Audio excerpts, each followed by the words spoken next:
There has been a lot of questions. There has been a lot of questions recently, um, wanting to know what is Bitcoin.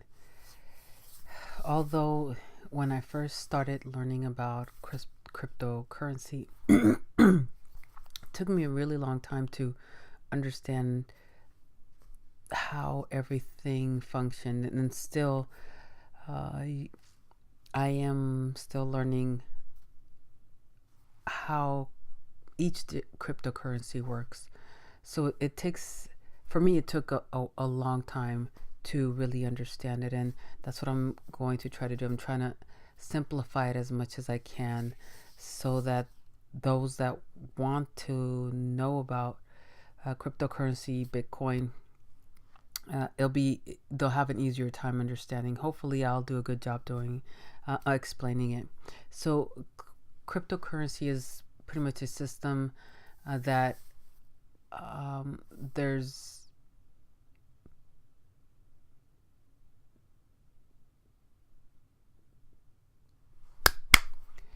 so pretty much cryptocurrency is a system that all participants agree on the value.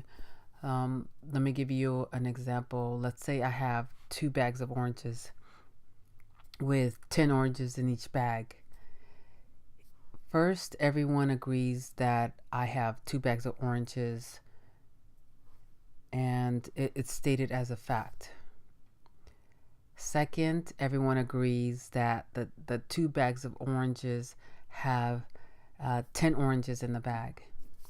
And third, everyone agrees that my two bags of oranges with 10 oranges inside it, I hope I'm making this a little easier, is a certain price. So everyone agrees that when I sell 6 oranges,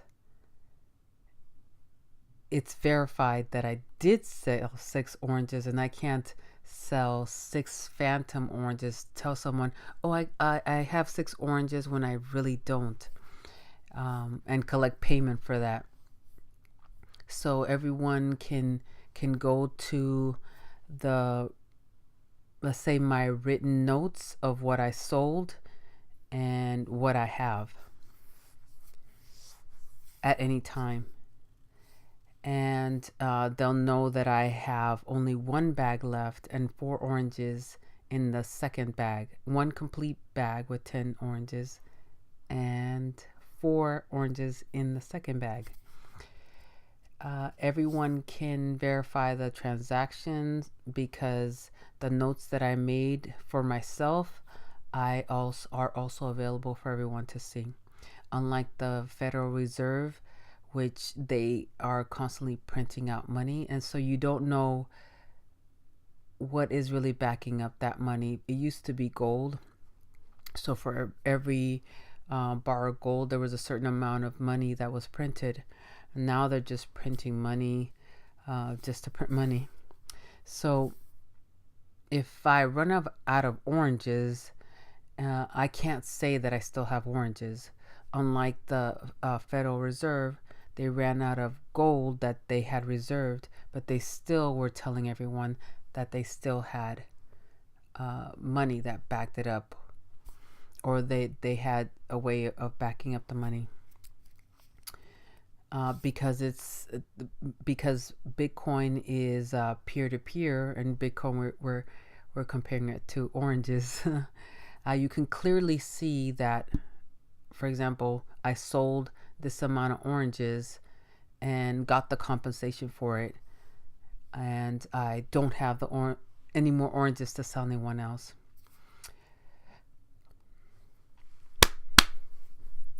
So, who exactly owns Bitcoin? Well, the great thing about Bitcoin, no one owns Bitcoin. For example, the dollar, the Federal Reserve, they don't own the dollar, but they are the ones that completely manage the dollar. No uh, regular person can come in there and say, let me see how much money you have and what is backing that up.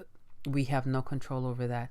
With Bitcoin, No one specifically owns Bitcoin. It is created with its request as a transaction. So almost like no one owns the internet. So pages or websites are generated in the and exist on the internet based on the creation or the need for it. So if someone has a business, they'll create a website so that they can display their products or their services. The internet pretty much is worthless if people don't put their websites on it, and no one will ever find value of it if people, the majority, does not understand or doesn't have value for it. So Bitcoin can be as worthless um, to a majority if it doesn't serve a purpose. Depending on the demand and supply of Bitcoin, that's also related to the price. So if people value it enough and they're purchasing it enough and they're making enough transactions, the price goes up. And the public or peers will determine the value and the price of the Bitcoin. No centralized government like the US dollar or fiat currency, which is just managed by a centralized government or institution, has no power to influence Bitcoin. So why do we need Bitcoin? So the reason we need Bitcoin, or there is the reason we need Bitcoin now, is because we're seeing so many currencies failing. For example, Venezuela just was a recent currency, and the US dollar is losing its power to purchase what it needs, and also the trust of the people. Bitcoin is a natural evolution of circumstances continually occurring with the leaving the citizens wondering about the security and the validation of the currency. Like like I just said, the examples of countries that have lost the faith of their currency was Germany, Argentina, Zimbabwe, Peru, Chile, and like I said before, Venezuela.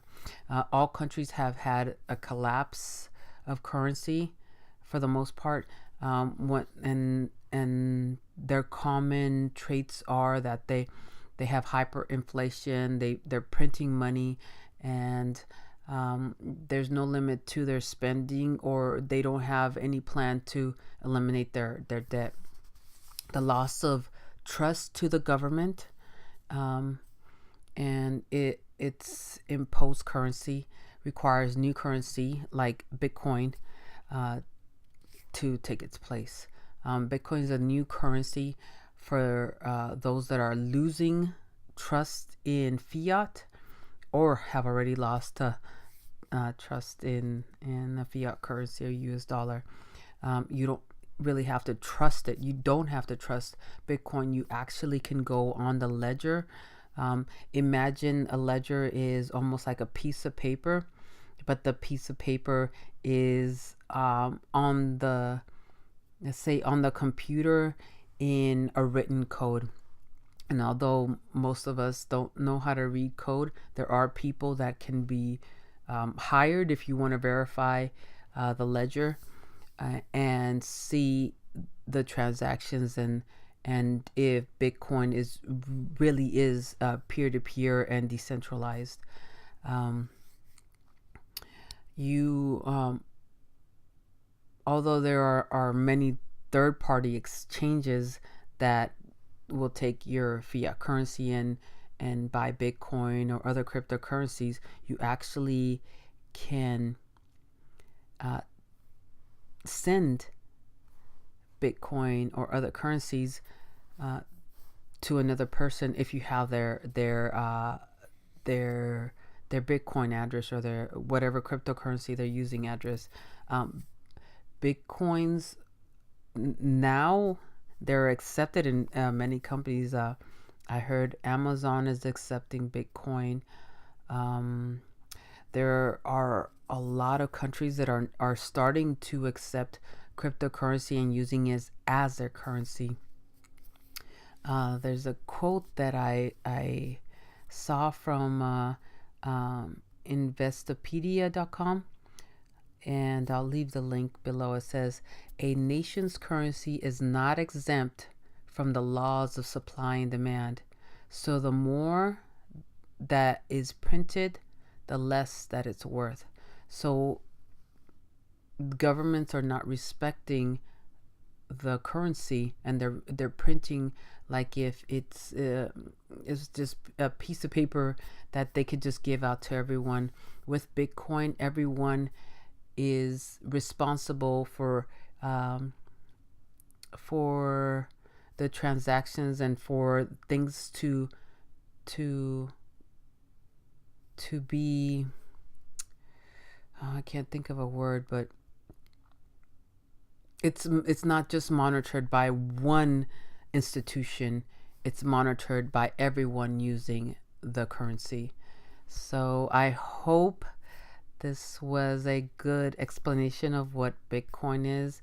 I'm going to be continually doing more videos just to explain. If there's any questions that you would like me to answer, I will try my best to explain it so that you can get on board in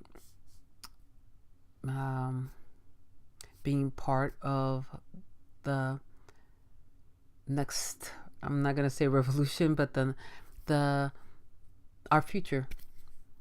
So thank you very much.